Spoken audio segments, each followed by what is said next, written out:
안녕하세요. 비지서울과 함께하는 서울을 그리다. 저는 책을 소개하는 책익지라입니다. 안녕하세요. 역사 큐레이터 정명섭 작가입니다. 그림 작가 김유찬입니다. 네, 저희는 두 작가님이 쓰신 오래된 서울을 그리다를 따라서 서울을 여행하고 있는데요. 오늘은 종묘부터 출발해 보도록 하겠습니다. 야, 오늘 날씨가 정말 좋아서 정말 종묘를 좋아요. 걷기는 굉장히 좋은 날인 것 같습니다. 가시죠.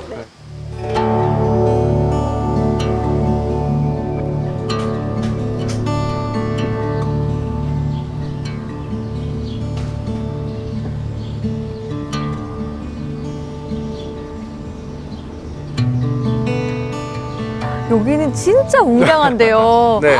여기가 어디죠? 종묘 정전인데 맞다. 여기 그림 그리셨었죠? 그릴 때는 선 몇 개를 그어가지고 한 2분 걸렸어요. 근데 이거 하나 그리려고 한 일주일 되게 고생을 많이 한 것 같아요. 제 평소에 그림 그릴 때 생각이 가장 단순한 게 가장 아름답다. 근본적이다. 그래서 그렇게 생각을 했는데 이게 지금은 날씨가 밝아가지고 지금 색깔이 다 보이는데 이거 그릴 때 날씨가 좀 흐렸거든요. 여긴 다 직선이지만 그림상에서는 다 휘어서 표현이 됐네요. 이 건물은 사실 그냥 건물이 아니라 종묘. 왕의 신주가 모셔져 있는 공간이고 저는 여기를 왕의 정치적 고향이라고 얘기하거든요. 왕은 죽어서 육신은 왕릉에 묻히고 호는 이곳에 남아있는데 이곳에서 우리가 아까 향대청이랑 제궁 들렸잖아요. 또 제궁에서 머물면서 제사를 주관하면서 조선의 통치자가 누구이고 누가 후계자인지를 사람들한테 이제 보여주는 과정을 거치거든요. 그러니까 단순히 제사라기보다는 그런 과정이라 종묘는 뭐 어떤 왕궁급의 그런 대접을 받았고 조선의 임금들 중에 좀 재위 기간이 길거나 업적을 남겨놨던 사람들을 이제 좀 모셔놨고 아마 현존하는 한옥 건물 중에서는 가장 클 거고요. 그다음에 이제 값어치도 어마어마하게 높다라고 보시면 될 것 같아요.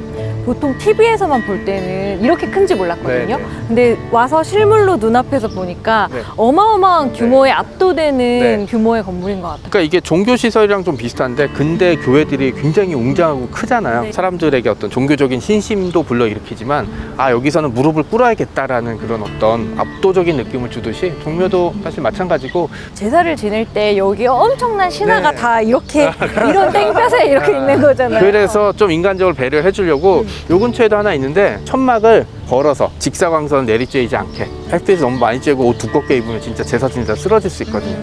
종묘는 여기 말고 이제 왕들이 늘어나니까 영영전이라고 하나 더 지어지긴 했는데 영영전으로 한번 가볼까요? 네.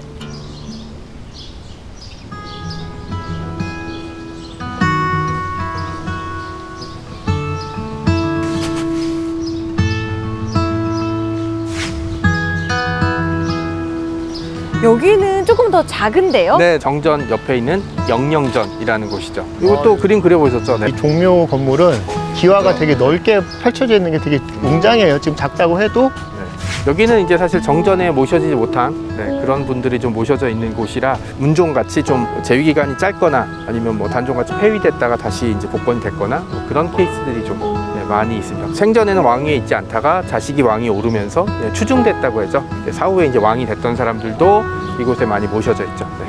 들어올 때 보니까 여기에는 조가 붙은 임금님들이 많이 네. 계시던데 종과 조는 어떻게 다른가요? 사실 시대마다 좀 다르기 때문에 정답은 없어요. 그런데 이제 조선 후기 되면 조를 종보다 조금 높이 칩니다. 간단히 말씀드리면 공이 있는 사람, 종은 덕이 있는 사람. 가운데 약간 튀어나와 있잖아요. 그러니까 이성계 아버지 이제 그 4대 조상이 주르륵 모셔져 있습니다. 정전과 영영전은 이제 그 종묘를 상징하는 가장 중요한 두 가지 건물 중에 하나고요.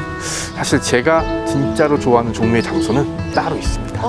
어디가요? 자, 우리 한번 거기로 가볼까요?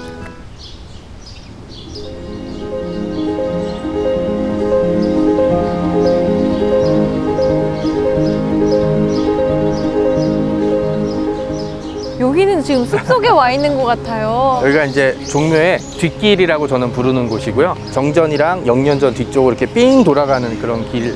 종묘가 죽음을 다루는 공간인데 희한하게도 생명이 막 이렇게 엄청 우거지게 자라고 있단 말이에요. 죽음을 다루는 데서 아이러니하게 삶에 대해서 생각해 볼 수 있게끔. 또 여기 위로 올라오면은 시원한 무슨 차를 대접받는 느낌. 그렇죠. 꼭 느껴보시기 바랍니다. 이쪽이 지금 담장으로 가려져 있긴 한데 원래는 창경궁이랑 창덕궁까지 다 연결돼 있었어요.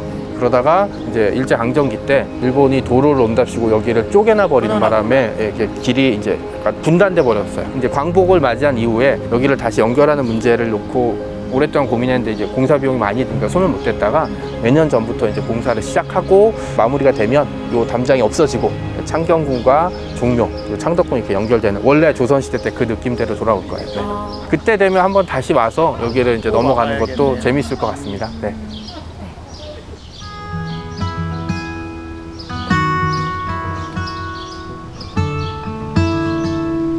여기는 이제 종묘 옆에 있는 서순락길, 종묘의 서쪽에 있다는 뜻이고요. 그래서 제가 항상 종묘를 오면은 여기 걷습니다. 왜냐면 이쪽엔 종묘 담장이 있고 이쪽에는 이제 이런 집들이 있는데 이게 약간 말씀하신 대로 시공간을 약간 넘나드는 그런 느낌? 네, 그런 느낌이고 이제 약간 서울 한복판인데 좀 조용한 느낌? 저는 여기 올 때마다 느끼는 게 흑성동에 사람이 막 미어 터지잖아요. 네, 네. 여긴 아직까지 많이 알려지지 않은 것 같아요. 그렇죠, 네. 네. 되게 조용하고 무엇보다 되게 좋았던 거는 담장 하나 사이에 죽음이 그렇죠, 있고 이쪽에는 또 반대로 삶이 이어지는 그런 모습이라서 항상 좋아하는 골목입니다.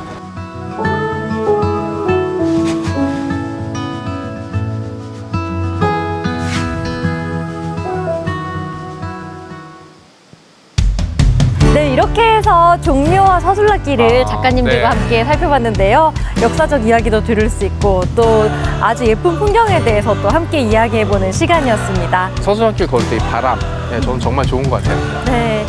한 번쯤 안 와보신 분들이 있다면 꼭 종묘와 서술락길 이렇게 여행해보셨으면 좋겠습니다. 저희는 다음 시간에 또 서울의 더 멋진 곳을 탐방하도록 하겠습니다.